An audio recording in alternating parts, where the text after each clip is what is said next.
and welcome to Minor Compositions.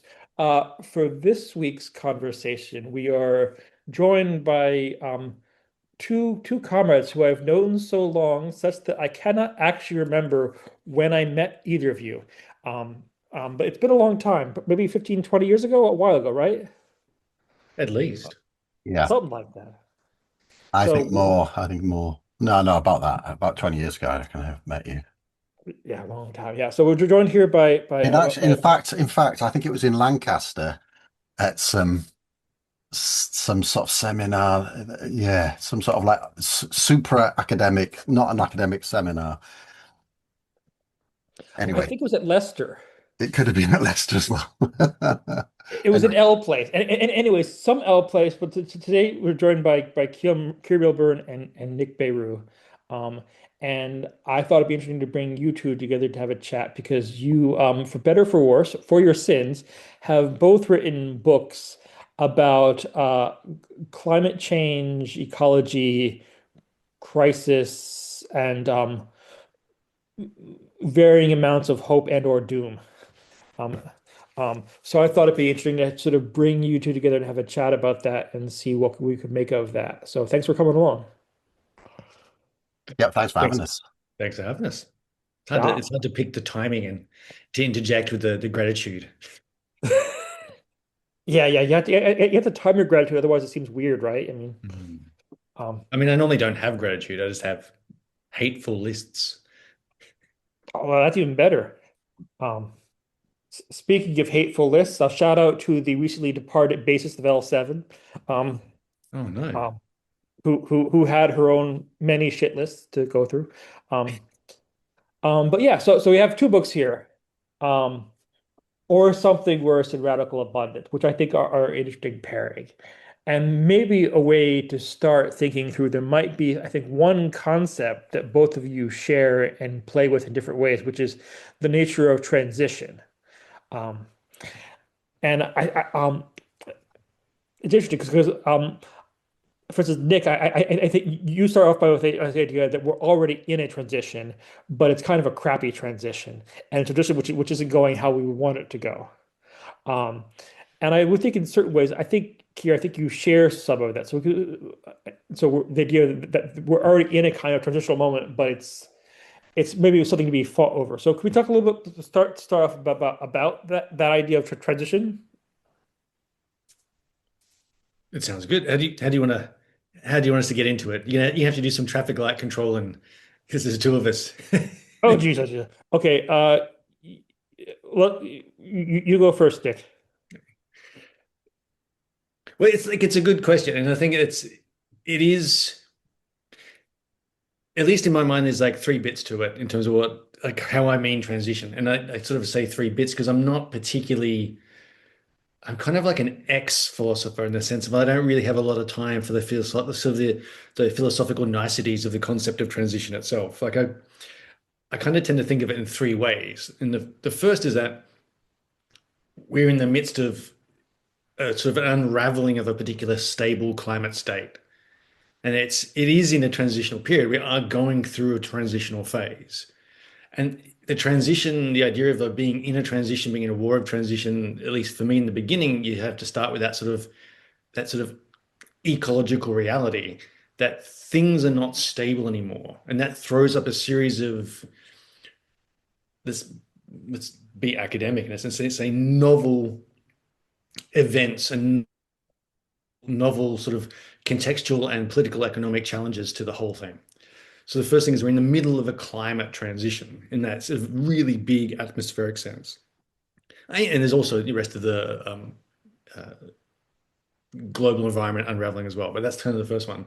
The second one is, and I think this is maybe one of the ones where it's more contentious, is that I understand there's lots of the traditional sort of environmentalist sort of line that there is no transition happening and we have to decry the lack of action and there's no movement and emissions went up last year and et cetera, et cetera. But I think if you take a sort of a sober reading of the economics, the legislative frameworks, political frameworks, ideas, that sort of whole ensemble, there is an actual change in the regime of capital underway.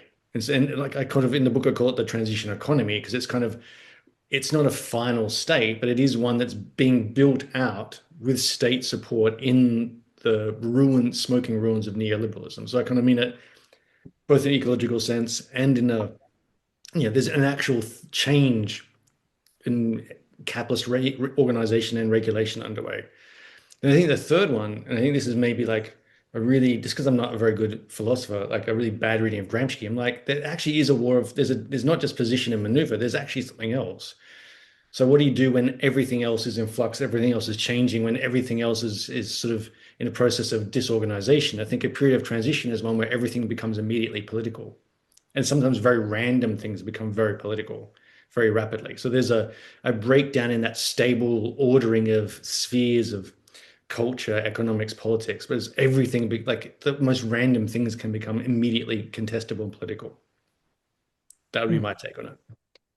It's almost like when people say that there is no transition happening, tradition there is understood as being a deliberate, intended, planned movement towards to something else, rather than a thing which is just happening.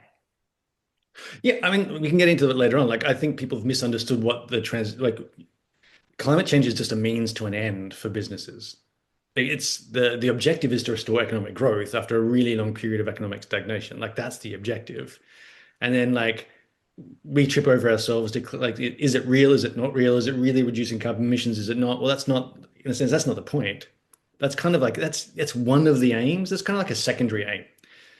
Like but it's kind of it's subordinate to the principal aim, which is to drive innovation, investment, the renewal of industries, the development of new contracts, some new kinds of green rentierism. It's like it's that's the main bit of it. So, in that framing, transition is really actually a process that is attempting to reinitiate a process of capital accumulation or capital valorization. Would that Yeah, and would that connect to Keir, what you talk about as bullshit abundance? It would do, yeah, but let's stick to transition for the moment. No, so what I'd say is because I agree when Nick raised the idea that like that there's a couple of crises going on at the same time, basically, and so like accelerating sort of ecological crises are one of those two. The other one is probably more actually, but like the other one would be economic stagnation. I think like that is like this. There's an overlap between those two. You know, obviously they compound each other to one degree or another. Um, because like one of the effects of climate change in particular is just like increasing costs of everything, basically, just like building. Do you know what I mean? Which obviously, acts as a form of exacerbates sort of like economic stagnation. Perhaps we put it that way, basically. Um, I'd probably add something else as well. I probably think I'd add like a demographic crisis as something which is also at the same time, it's not caused by those two, it sort of interacts with them basically, which is like an aging population, which is like a real big problem. And that goes back to our previous book, Generation Left. But the future looks different to you depending on how long you think you've got of that future yourself, basically. Um, and also just because of like the way that the structure contemporary structure of capitalism means that wealth and assets are generationally dispersed to some degree, which adds a certain political block, which adds inertia basically to any attempt to try to change things in a direction that we'd like them to go in. We'd probably put it something like that basically. But like if we think about economic stagnation and like climate change, they compound each other, but like and at least if the sort of like raw way you might think of it is that the solutions to those are in tension. They sort of pull in different directions. What's the solution to economic stagnation? It's increased economic growth. So you can, if you can do a climate, an energy source transition, you can try to solve those two things. We seem to have given up on that one, basically. And, we just basically, well, at least factions of capital are just going into an accelerationist sort of like, let's what you have to give up basically if you just embrace increased climate change, what you have to give up are like any pretensions that universalist sort of solutions to this. You have like particularist exclusionary positions, basically. You have fascism, basically. That's one of the links to this, I think. But I think that like the failed or the unpleasant capitalist transitions we've got going on don't exhaust the possibility of what transition can be, basically. Because one of the things like that transition opens up, it opens up a temporal dimension to politics, which means that you can escape from the present, basically the eternal present of capitalism. Put it something like that. Particularly, like it opens up a temporal dimension to like the strategy, right? So it's like at the minute we're caught in like a politics which is either firefighting, i.e., we rush from one crisis to the other, with the attempt that we might ameliorate them. More likely on the left now, that lends itself to like a moralistic politics where you basically just sort of bear witness to each crisis, whatever, and say, well, I object. Um, and that's because the space of possibility the space of possibility of like social, economic, and political possibility is always constrained under any particular configuration. But like um, at the minute, it's incredibly constrained, especially if you want to act on the left, which leads you to firefighting or moralistic politics. Do you know what I mean? And the idea of transition opens up this idea that you can act now within a constrained sense of possibility in order to increase the space of political possibility in the future. And in fact, that you could think of that as another way of thinking about transition, basically adding a temporal dimension to politics. And if we thought about transition in that way, we thought about the current conjuncture in that way of like, what are the temporal dimensions to this? Like, I think that opens up another way of understanding what the current conjuncture or the current iteration of capitalism is, basically. And why like any sort of like change towards like even decarbonization seems to be so stalled and so difficult. And if we think about like the key sort of instruments of contemporary capitalism, apart from data centers, it would be things like like debt, like assetization. By that I mean like the tendency within capitalism, like Thomas Piketty points out, etc., towards sweating existing assets rather than creating new assets. But you could also add like financialized capitalization of new assets, so data centers, etc. Like all of those are like claims on the future. They're all claims on future earnings.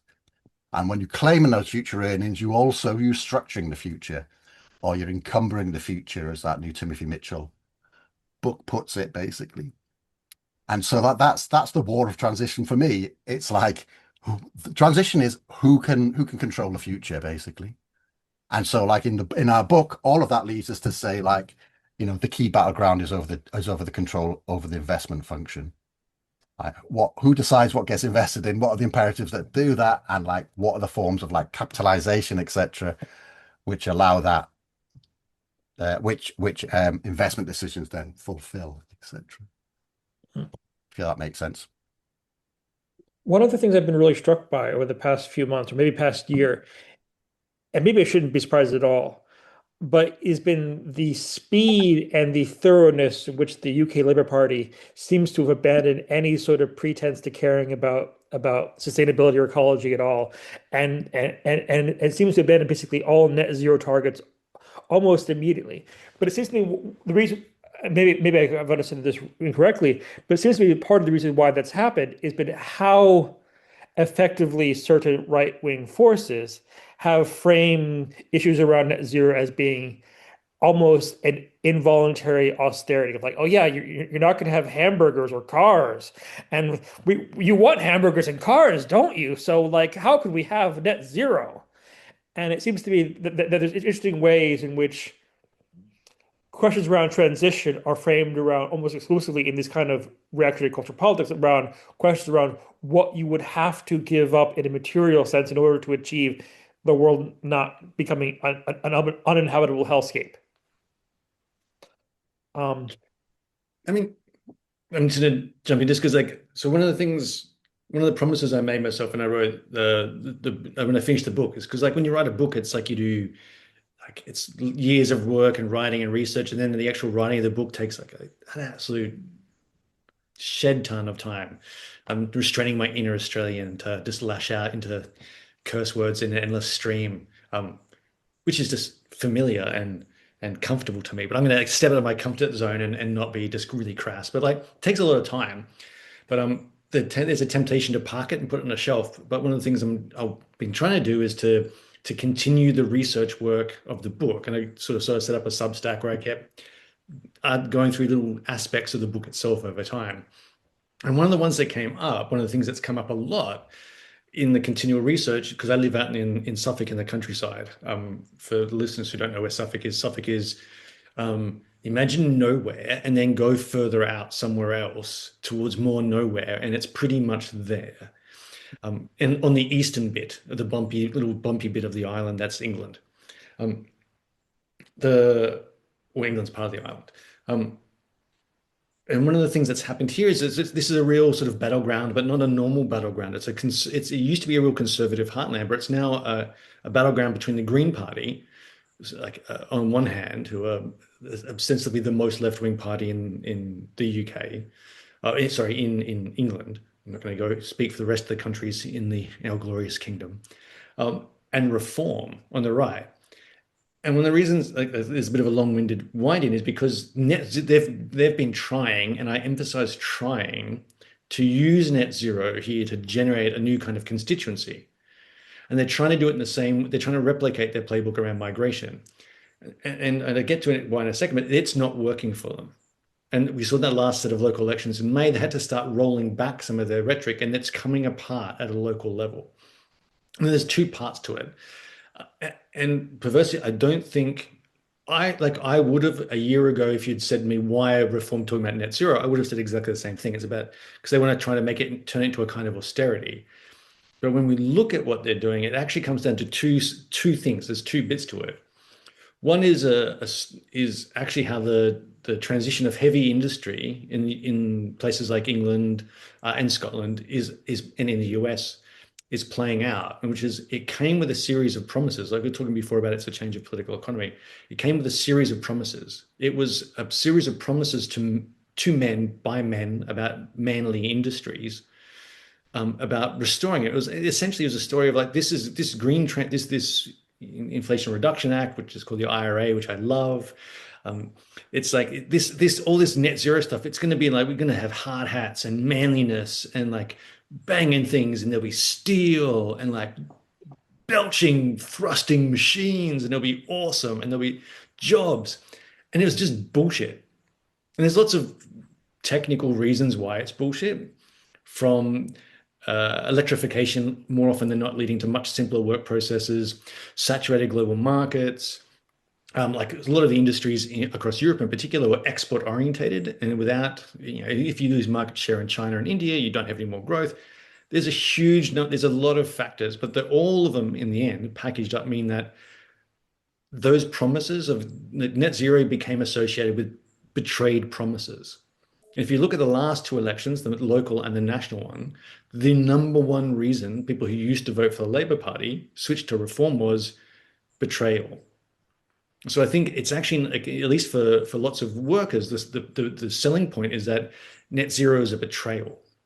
So could that be so simple as like you promised green steel, but green steel came with less people working in the factory? Even worse, and this connects to the second bit. It's even worse in that the classic example when I was finishing the book was Tata Steel in Port Talbot up in Wales. It was going to close. It was losing $1 million. It was losing like a lot of money, like millions, like every day. It was just churning through money. And the Tata Steel, the owner, went to the UK government and said, well, if you give us some money to help us change from coal-fired blast furnaces to electric arc furnaces, we use recycled steel. Steel is the most recycled material on earth. Like we've got more scrap steel in the UK than we need for raw material. We'll go green and we'll protect jobs. It'll just cost you £500 million, a third of the cost. And the UK government, Starmer, political genius, was like, yep, fucking sold. This is going to be a win. We're going to get green steel. Port Talbot was 1.5% of all of the UK's emissions, carbon emissions. So, green win, job win, like, yeah, get in there, fellas. They announced they were giving them £500 million. Next day, they sacked half their workforce. You just don't need as many people. So it's even worse because the betrayal comes not just from jobs not turning up, but because the government's paid for you to lose your job. And then the government, technically did protect half the jobs.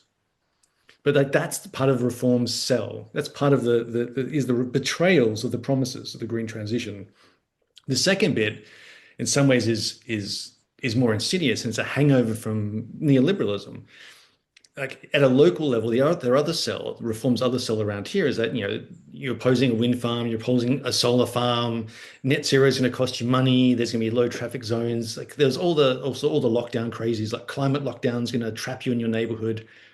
There's lots of grassroots campaigns, some of them anti-development, some of them just wacky, but reform is trying to bring them in. They're trying to bring these two constituencies together. And the way it works for local campaigners is that there's lots of disquiet. I don't want my field paved over. I don't want pylons. I don't want lots of trucks, yada, yada, yada. But it all gets couched. If you look at all the leaflets and the websites and the Facebook groups, it's all using that household budget myth that's underpinned the last like 30 years of government. There's only so much money. Governments have to balance their books, just like you have to balance your account book. Like if we spend money on net zero, and look, they gave $500 million to that steel company to screw over the workers. If we didn't give them that money, we wouldn't need to do this thing over here. We could fix the potholes in the road, which is the number one reason people vote for reform is potholes and declining high streets. If we didn't spend this money on pylons, we could we could make sure there was a bank in the village or a post office that would be open. And they've tried to use that neoliberal logic. And it's helped that the government constantly talks about how much money it's spending on green things, thinking this will make greenies happy, environmentalists happy. And it's trying to use that against net zero. So it's a kind of a long-winded way, but they're the two things that are operative for reform. Now, it's important to note that it's not working, because half these campaigns against wind farms, it's full of Green Party members, and local conservation groups, and Friends of the Earth members. It's a bunch of people who don't want, if you ask them, we don't want to lose our only green space in our village. So people in London can have fucking supercharged matcha lattes and on their e-bikes as they zoom around doing like sort of bullshit finance crap. Like, why do we have to lose our green space for London? That's one of the most common responses. It's also, there's already 1 million jobs in this country that are dependent on net zero. Just here. It's in Lincolnshire, one of the places where reform's got the mayor and the local council. It's one of the biggest sort of drivers of economic growth. It's growing at 10 times the rate as a sector of the rest of the economy. So in a sense, like reform's really trying to mobilize betrayal, mobilize this Thatcherite household budget notion of how government spending works. And they're really trying, but they're already starting to have to roll it back.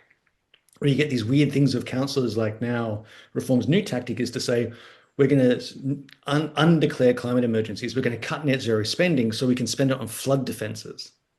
That's their new line, is that we need to stop spending money on climate change so we can spend money on climate change.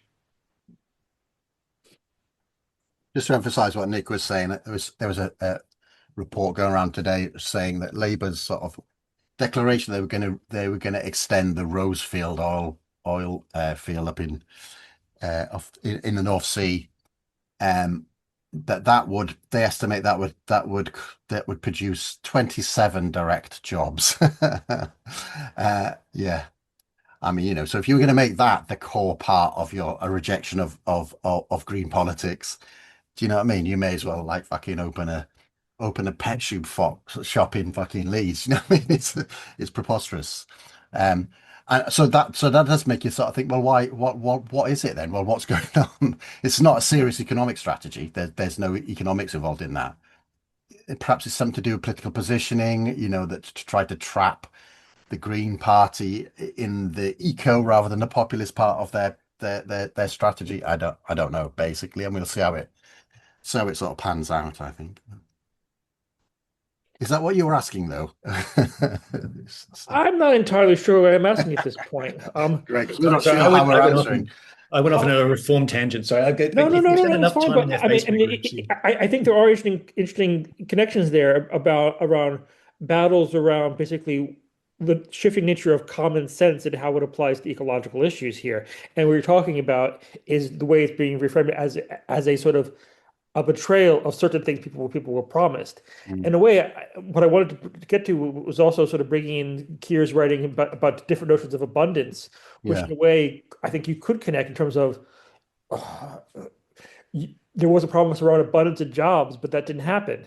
And so maybe Keir, could you talk a little bit about the different ways in your book you talk about sort of varying conceptions of abundance and how that connects to, let's say, shifts in a kind of common sense or lack of shift to common sense or Yeah, I mean, in a way, the book was an attempt, or one of the aims of the book was an attempt to sort of sidestep this really stale debate between eco-modernism and degrowth or degrowth communism. It's sometimes put in that sort of way, which just seemed to go nowhere, basically.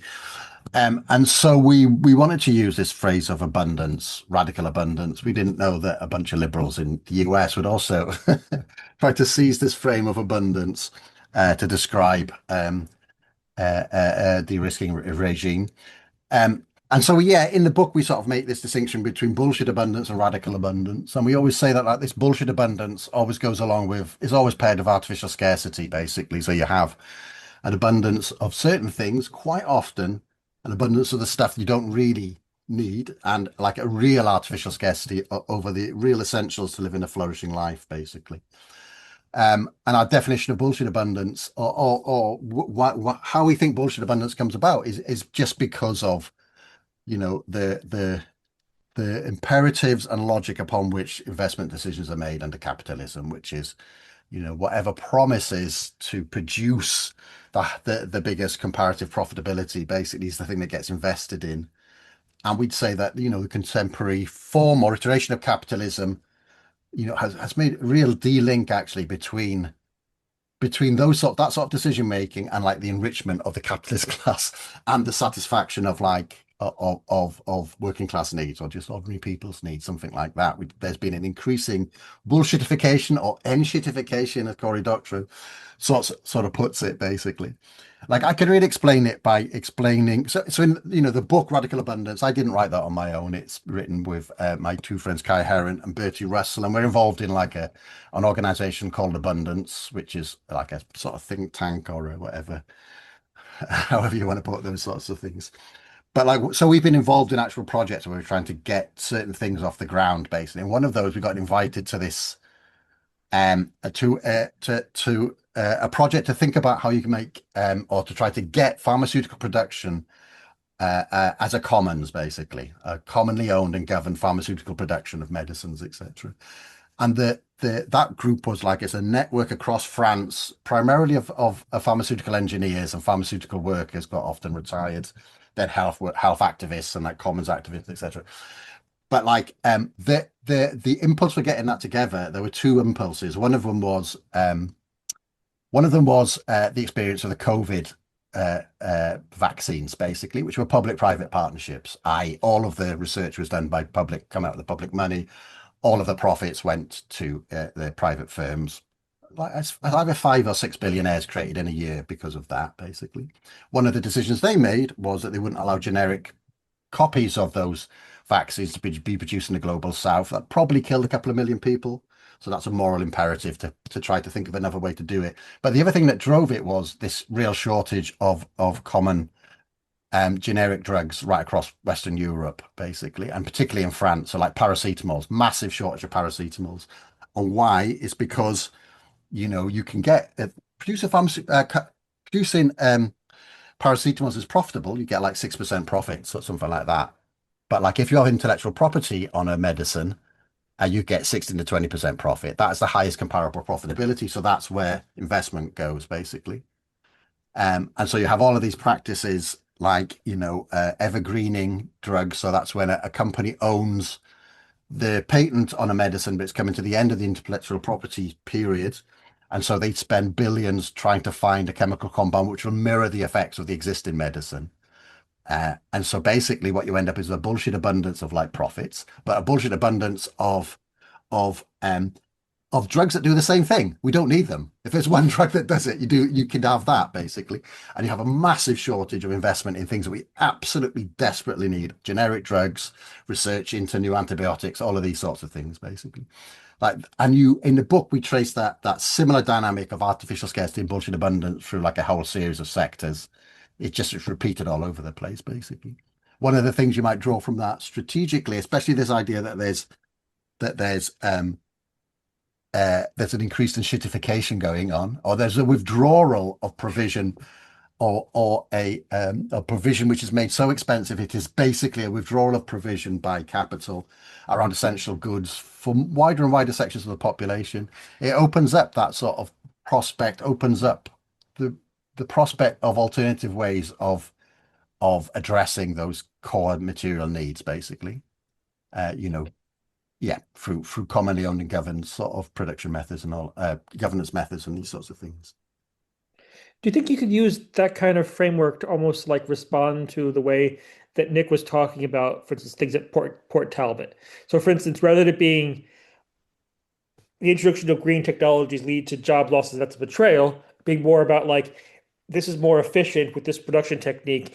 How can we use these productive capacities to for other social useful ends rather than it being rather that move being experienced as being loss and sort of community damage? Yeah, yeah, totally. I mean, so one of the reasons we raise this idea of radical abundance is so it's like this.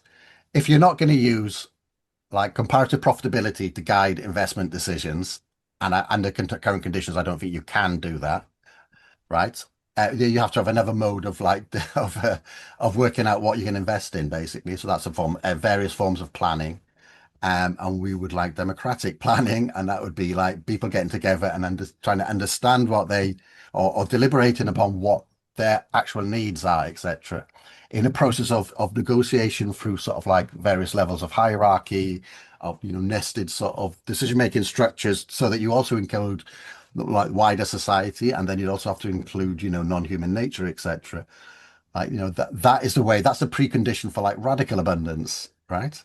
And so it's a little bit like this. We cannot afford anymore. We cannot afford to indulge capitalism's bullshit abundance, basic, and all the waste that goes along with that. Base. We need to, under current conditions, we need to address resources as directly as possible to human and non-human need. Basically, it's like an imperative. So that means like it's not a question of like, do we want more or do we want less? Right? If you want growth, you have to answer this question like, well, growth of what?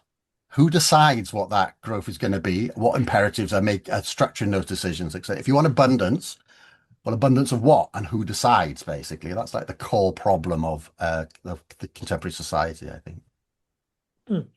In a way, it kind of reminds me of some things proposed by our mutual friend Massimo De Angelis and the way he talks about value struggles, right? We're talking about a struggle over actually what is considered to be a value and how you measure it and understand that. And it's almost like, I think in some ways, both of your framings, a better notion of transition is a form of value struggle over how you measure and consider what's important and how that is understood. Yeah. Yeah. Yeah. I like it, but like, Yeah. it doesn't have to start at that really high level. If you're talking about like a pharmaceutical production facility in Lyon, which is the one that we were fighting over, the profits from that were going to go to an organization we call a common association or common health association, who then decide how they can invest that, and they can invest it in the local area, perhaps. And like, so they're having to prioritize what they want. They have to negotiate and prioritize what they want, which is another way of saying, what do you value, basically? And you negotiate that, what you value. Do you know what I mean? So that's like a very practical thing. You don't have, like the whole point of like trying to think through transition, not as something that happens after the revolution or not as something that happens after the left government, but that happens now, which I totally, which does accord, I think, with like this idea of a transition war, war between different forms of like transition, that those sorts of struggles, like value struggles, start now. Do you know what I mean? You can do that now, basically, and they obviously are already taking place when people are prioritizing um, activity, that sort of thing. Well, part of why I introduced that, and one thing I find interesting is I think one thing I share with both of you is a preference forms of organizing they're based upon commons-based methods, democratic workplace management, community management. But I think one thing you see in the history of sort of cooperative organization, particularly workplaces, is a tendency to be conservative around technological change and prioritize job stability over innovation and change that is let's say ecologically or beneficial in the long term. And that makes me wonder of how you sort of balance out the tendency for workplace democracy to want to value security and job security versus these different levels of values in terms of that you also want to balance off. Does that make sense? It definitely does. And I think there's part of the mechanisms. It's not just like in terms of how do you make a workplace democratic or how do you make an institution democratic. In that sense, like there was I'm always reminded like a line that Jodie Dean had in one of her book on neoliberalism. I can't remember the title. And it was like I remember reading it, it was during the anti-globalization period, and you'd have like endless meetings and lots of consensus-driven decision making and all the rest of it. And it occurred while in the broader society, like you're basically dealing with a crisis of participation. You know, it's sort of David Marr's ruling the void, sort of that was that period. Which I was reminded of recently reading Hyperpolitics, where the 90s was written off entirely as a period where nothing happened. And I was like, that's just not how I remember the 90s. But there was a real it's like a bifurcation between the silent majority who refused to participate and act like sort of an activist, a global activist subculture that hyper participated.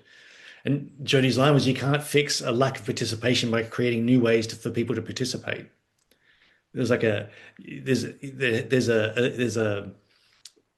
no way to fix it. Like there's no way to fix a deficit of democracy through procedural means. But so in that sense, I think there's the question of how do you organize in such a way as to facilitate participation and direct democracy and decision making without assuming that everyone's going to get involved. I don't think that's the same, but I think that's a separate problem to the problem of technology and innovation. And the reason I wanted to put them separately was that there are tried and true ways of engaging with people, even people who are resistant to participating, ways of they think that they feel heard and included in the process. Innovations, and I don't think democratic organizations lack for innovation. And there's been like we've kind of in the last 50 years gone from this myth of this heroic garage tinkerer who more often than not was working class. You know, there's this sort of autodidactic sort of idea that you'd go and tinker with things, you'd invent whole new colors or new kinds of engines and things like that. There was actually like a innovation was a bit of like a cranks game. It was kind of like a thing for weirdos to do in their basements or garages. Whereas now it's this whole, industry that churns out an endless stream of innovations. Whereas innovation is not inherently something people in our workplace are opposed to. In fact, if you give people free rein or you find ways to organize it or facilitate it towards purposeful ends, there's no incompatibility between feeling secure in your work and participating democratically in the governance of your workplace and innovative and disruptive cultures. In fact, there was there's the obvious thing to reach for is the Lucas plan, but I think a more interesting one is the series of innovation hubs that were organized in Ken Livingstone's Greater London Authority. Like actually, there were a series of innovation hubs that were working class community hubs where people came to work on innovative solutions to different kinds of technical and social problems. But I think you can disrupt your own workplace, your own workplace practices, and your own technologies, but and I don't think that's an anathema to workplace security. It does also mean then acknowledging the fact that most innovation, I think 75% of innovation is what we call incremental innovation. It's like new flavors of toothpaste and shit like that. That's a big chunk of it. Another big chunk of it, say like AI, is literally just about is like it's just another technique for Taylorism, another technique for sort of industrial organization, for de-skilling workers, for controlling workers, for surveilling workers. And so if we get rid of those two kinds of innovations and we're just dealing with the residual like 10%, there's no reason why that can't be compatible with a sense of like social and job security and a democracy in a workplace, I think. Yeah, totally. I mean, so I think you're referring, Stephen, to like a sort of neoclassical critique, a neoclassical economics critique of like co-ops is that they would spend their increased if they yeah they spend profits on or surplus on increasing their own working improving their own working conditions. No bad thing, basically. Should be involved, it should be included in any sort of governance of these sorts of things. They probably do need to be balanced with like wider interests, basically. And the solution to that, we're really interested in this conception of public common partnerships, etc., in which the surpluses of one public common partnership go to sort of like try to capitalize a new one, etc., etc. But the whole point of that is to tie chains of these sorts of enterprises together, basically, and then tie them into coordinated networks. And so, like, just practically, again, we can go back to this sort of like this pharmaceutical network in France. Like one of the organizations involved in that was the Open Insulin Network, basically, who were like a group of researchers who were basically trying to work out like, how you produce insulin at scale without any intellectual property around it, basically. So in which case, basically you can really, really fucking hurt the big pharma companies, basically, who, particularly in the US, charge incredible amounts for insulin. And most innovation is basically public-private partnerships. They could be public-common partnerships. Like most innovation takes place through publicly funded. Whole Mariana Mazzucato stuff is all over this sort of stuff. It's like really just common sense these days. The common economic sense. But the whole point of that is, that could be a partnership which is a public-common partnership, not a public-private partnership. Of course, like there's all sorts of stuff that needs to take place there. You have to reform the structure of higher education. Well, I've got good news for you because British higher education is an absolute fucking free fall. No need to tell you all about that. At a certain point that has to be reformed as well. Do you know what I mean? Yeah. So like, yeah, my argument would be this. I'm like workers co-ops, independent workers co-ops existing on their own. They're great. They've got all sorts of good things about them. They've got all sorts of limitations. The point is, we have to use the state to de-risk a transition to a green democratic economy. And that means, the state has to be involved in accelerating or de-risking the massive expansion of these things and also creating structures upon which they can coordinate a network and the population of like localities around them can take control over how those surpluses are invested. Do you know what I mean? And this isn't like pie in the sky. This is like we're working with two boroughs in London at the moment to establish this things called popular assets commissions, which are specifically designed so that local authorities do that. There's a lot of there's a lot of things to work out there, but like you can do this now. And like part of the reason you'd want to do this now is because it helps to develop democratic capabilities, basically. Like one of the ways to think about this is like we're trying to reverse the neoliberal institutional reform that took place. And one of the spin-off effects of neoliberal institutional reform, not even spin-off effects, one of the main aims of that was basically to basically insulate investment decisions from democratic pressure, and basically destroy democracy, like train people to see themselves as competitive individuals at war with everybody else. We all know that we're all in various states of either have been academics, are academics, or even academia. That's what the research assessment exercise is. All of your companions, all of the people who you work with are now your competitors for scarce resources. They are not like, the people who share your problems that you can do collective action with. That's like a training in anti-democracy. The only way to get out of that is to train people in participating on the really, really important decisions So not consultations, basically. This is it. You have control over the resources and what you decide is gonna happen. It's fucking important. This is the way to have a massive impact on what happens in your local area. That is something that drives participation, I think. Do you know what I mean? Not a general assembly where you just talk for hours and hours and that is without consequence of decisions. I think that's one of the answer to like the problem of like the lack of participation. It's because we've been trained out of democracy and we've been excluded from having any influence over the key decisions that structure our lives, basically. And that's the task, is to reverse that. So what I'm taking out of that is that the way you deal with sort of competing forms of value are it's not something that's really worked out in an abstract sense, but rather what are the institutional formations that nudge things into the ways that value gets created and sort of flows back into arrangements where it's back into the commons. Um, and when Nick, when you said you were going to use Jody's line, I thought you were going to use my favorite Jody line, which is of course Goldman Sachs doesn't care if you. So was it Lehman Brothers? No, it was Goldman Sachs. Goldman Goldman Sachs. Sachs doesn't care if you raise chickens, and that would be the sort of like the negative version would be like you can have your little commons-based arrangement that's so marginal no one cares about. So if the idea is there has to be a sort of nudging to an acceleration to a shifting of the common sense towards building kinds of common-based arrangements that are democratically run to engage in socially useful production, where we have nice, wonderful watermelon politics that are green on the outside and red and black on the inside. How are we going to do that?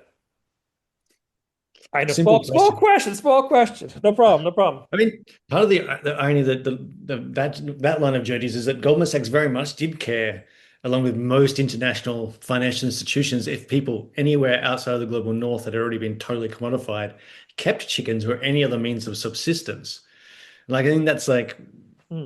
like I think it's one of the go-to points in the book, and this is raised. I don't name check it explicitly, but it's raised in a review of the book. Is that actually building out autonomous means of social reproduction, building out commons, building out municipal politics, building out the social economy. Like actually, it can be. It's not spectacular. It's not like barricades and bricks and Molotovs and sort of like it's not a main character moment sort of politics, but building out an autonomy from hyper competitive market relations is key to any sort of successful resistance. And it's also like it's in that sense, it's like it's a I don't mean it the first crack capitalism book, John Holloway's like there's lots in that book I disagree with, but like the idea that you build out sort of your counterpower, not just merely seize existing forms of the state or whatever else that exist or existing unions or whatever, but actually building out the alternative is really important. And I know I mean, that's part of the broad sway of the degrowth movement, more or less, took Eric Wright's work on the social economy and real utopias and all that sort of stuff is basically is this Bible that here's a roadmap. We can build these things out. And it's interesting to me that sort of like, and this was pure coincidence, because I know I had absolutely no role whatsoever in the revival of municipalist sort of politics, particularly sort of as embodied by Mandami in New York. But like that's one of the things I talk about in the book is that actually you kind of have to inscribe things at a local institutional level. And like I very much like the idea in, against, and beyond as a revolutionary framework. Like you have to work within the institutions you have to then work against them. And being in a union, having been in unions forever, like you have to be in the union, you have to be against the union, but you also have to be beyond the union. You have to start building counter institutions. And I think it's the messy reality is that there's no way of getting out of the mud. You kind of just have to start building from where you are. And so I think I think at a municipal scale for me is one of it's kind of like it's like a Goldilocks political situation in a lot of ways. Like one, you need, if you want to have an impact on a state or a region, like a nation state, sorry, or a region, you kind of the idea, one of the lessons from the populist wave in the sort of early 2010s was without a sort of an organized base, there's almost no point in going straight to the top and seizing the ship of state or whatever it is, as it were. Like you kind of need to have an organized base. And to have an organized base, you kind of, there's no point to sort of arguing for the party or the union or whatever else. You kind of have to have a project because organizing works through projects. So organizing at a municipal level to seize the means of social reproduction, seize anchor institutions, sort of start to inscribe a positive politics, exactly what Keir was talking about at a municipal level, is a really it gives people something to do, it gives you some victories that you can secure, and when you're winning, then you're growing, and because that's what people why people join in an organization is because they can see that the organization is winning and they think winning is possible. Coming back to the question of the future, and you also start to get some runs on the board. You start to build out that counter transition, and then you'll have a chance of seizing bigger institutions. But you need a you need a pillar or multiple pillars. And I think, at least for me, that the municipal scale is the right scale to start to institute some of those wins. I mean, yeah, it's also like you can look again at what the neoliberals did. You know, they tried these things. They tried out their institutional reforms in local areas, or even not, sub-municipal areas. You know, the London Docklands Development Corporation is, specifically like we need to insulate this so that this is an area where democracy doesn't apply. Basically, this is what they said about the London Docklands Development Corporation, and they try out all of these new institutions like public-private partnerships, etc. Try them out on a local level. You do your learning there, and then you roll it out around the country. Is like the model that they took. We probably gonna have to do the same thing. Hopefully, do it in various places at the same time, etc. On the sort of like the wider concept of like counter transitions, etc.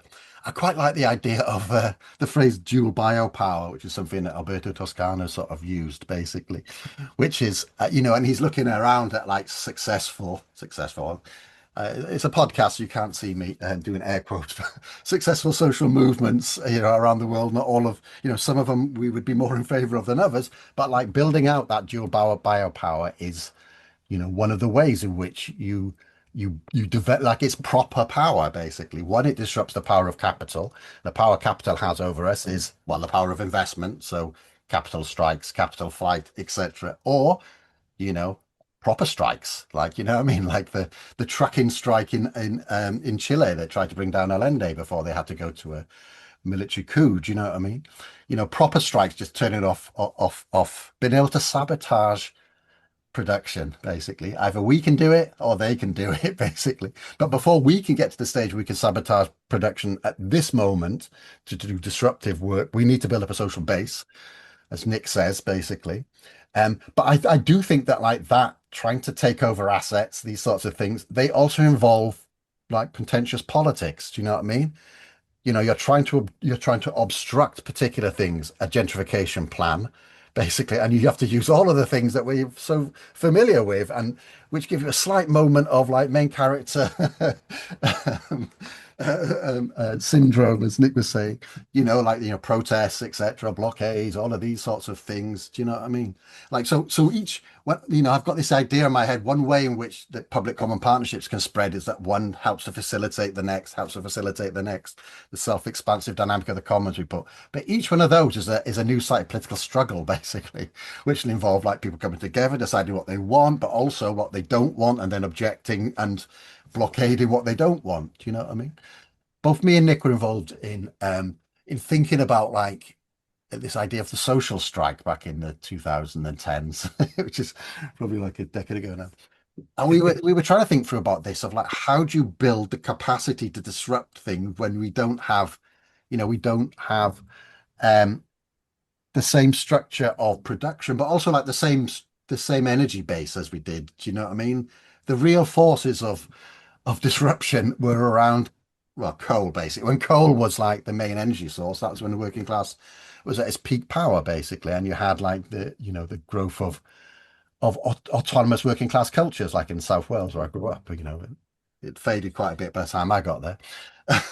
And so now we have to think about, well, like we have to think about what are the appropriate means of struggle around the developing energy source, which is renewables, which is probably not disruptive, but perhaps it does lend itself to like decentralized for alternative ownership models, basically, because it's something which doesn't have huge, capital costs. You can do it with smaller capital costs, basically, which means that we can access it, and the power of capital's control over investment is weakened because it's more available to like ordinary communities, etc. But then we have to develop the social base from which we can then do disruptive actions. And I think you have to do it that way rather than start with disruption and try to work back to the social base, which probably was the mistake of Extinction Rebellion and all of the subsequent iterations. So if we're thinking about ways to develop a kind of popular protagonism at the sort of municipal or local or real regional level, I'm going to perhaps say something which might embarrass myself by the time this comes out. At this moment, I think we're 4 or 5 hours into a Burnham government. Um, so he has not just been disappointing yet. I'm sure it's coming by tomorrow. But one thing I do see is that Burnham seems to be more focused on trying to have more devolution and more regional power. Could that be a sort of potential opening for attempting to develop more municipalist forms of popular protagonism in the UK, or is that a kind of trap which you run into and then discover is just the same problems as corporatism but on a different scale? I mean, like, anybody listening to this outside the UK has got like one of the most centralized political systems in the world. As in, previous waves of municipal socialism meant that all sort of like local tax raising abilities were taken off.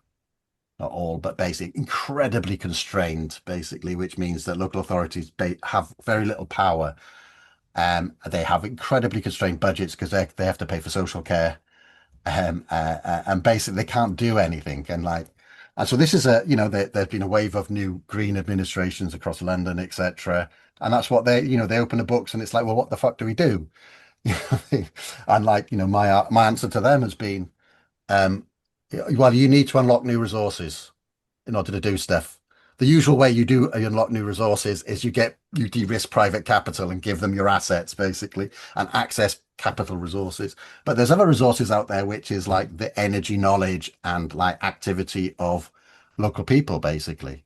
If you want to get things done, you can form the institutions upon which they start to do it. Do you know they can even go out and raise their own capital in various ways? Do you know what I mean? Um, uh, so yeah, even in the most constrained form of like local government we have now, it is possible to do stuff and to try to initiate stuff. But it is that in and against and beyond that Nick said basically. It is all about trying to use the state to develop popular protagonism primarily outside the state, forming institutions upon which popular protagonism can form outside the state. That might well mean public assets being given over to the control of local people, local organized communities, these sorts of things.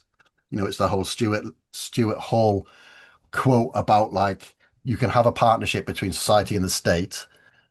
As soon as, in fact, this is more interesting than that. He says, as soon as a transition starts, you can have a partnership between society and the state, as long as resources and initiative are always passing from the state to society, basically. An initiative doesn't get stuck with like the bureaucracy of the state. He says that, and like that's the task, basically. That's the task. I think any form of like municipal politics in the UK, that's the task that they have to do, basically. Whether these new forms of devolution around mayors, etc., all sorts of complications around that. As it happens, I now know two mayors in London. Such as the weird. Never thought I'd be able to say that, but two friends of mine are mayors in London now. One of them has no budget, and the other one has a small budget. The way this rolls out, I think, will be they'll try to roll this out, the Labour Party, I imagine, this devolution in a way that maintains maximum control in Westminster or number 10 North, depending on where Andy Burnham is that week.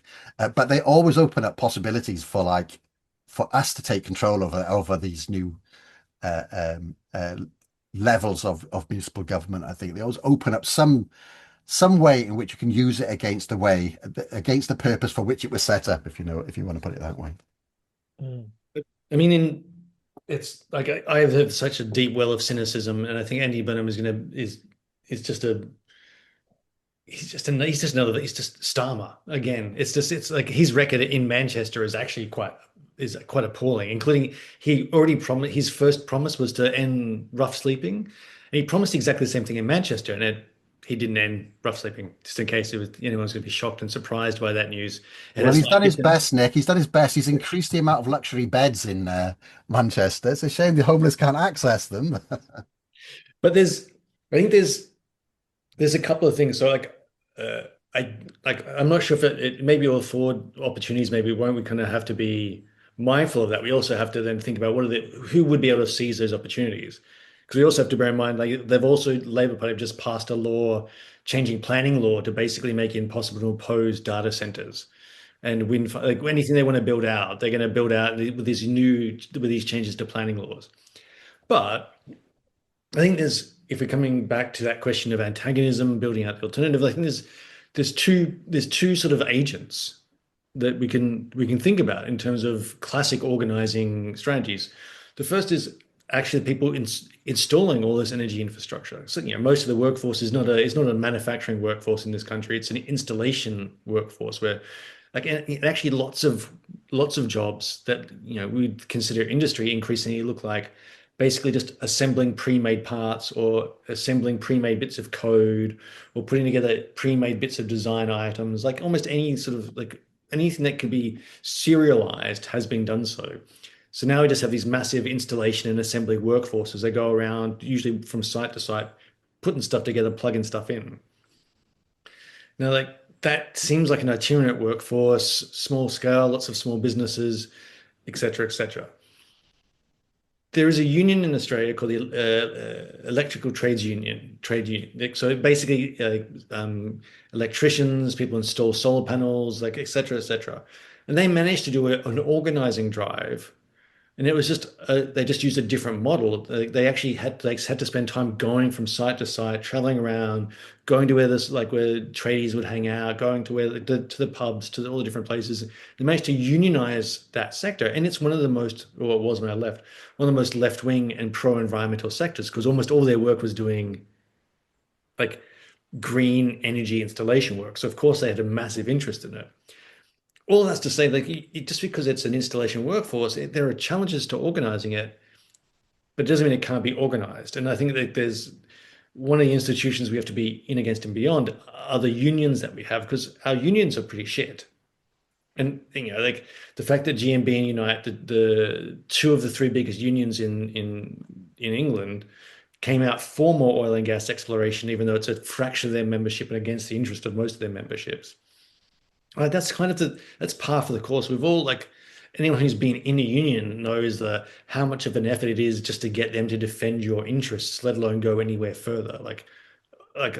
Unions, whenever every time I encounter my own union bureaucracy, it makes me feel it's the most enraged ultra left I ever get. But I think nonetheless, like the state, unions are a train of struggle. They're not like a vehicle for our emancipation. They're things we have to they're like being trapped in a sleeping bag. When you go camping with your mates, you drink too much the night before, and you wake up in your sleeping bag, and you have to fight to get out of it. I kind of feel like that's a metaphor for my life in unions. But we have to make them the vehicles that we want to do the things we need, and organizing that actual installation workforce is definitely a part of it. One of the vehicles that we can use positively for that comes at the other end is once you've installed them, you're dealing with a distributed energy generation system. Someone has to own the means of energy production in that instance. And there are two interesting aspects to that. One, around here again, one of the things that some Green Party members were doing were going from parish to parish, village to village, town to town, and trying to organize community energy cooperatives and then networking them. So there you're using party infrastructure to create a network of community energy projects, which again, that's quite it's not thrilling. It's not like, oh, I'm going to my community co-op meeting, energy co-op meeting on Tuesday night. It's going to be a rager. This is awesome. It's like back doing raves in fields back when I was 21, like getting bumps from some rando in the like, off the back of his trashed out car. Like it's not that, but it's critical work to try to organize that necessarily. So you can also organize the producers, which is politically, it then opens up some interesting questions around, well, what do we consider the popular classes? Because like, that's kind of a bit petty bourgeois, really, isn't it? Like sort of running your own sort of co-op as a producer.